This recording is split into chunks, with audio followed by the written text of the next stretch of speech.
These are players who will definitely not be starting for Japan in the Under-20s World Cup.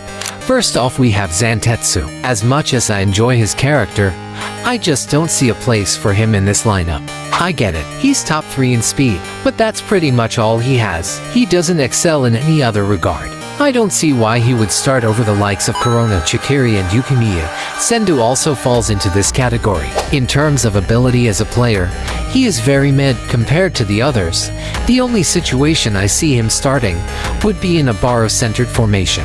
Fukaku is definitely not getting any game time, thanks to our GOAT Gagamara. I also don't see a situation for Kiora to start.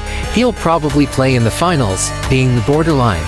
But honestly, for the most part, he doesn't really excel that much on offense or on defense. My final pick for this video is Nanazia.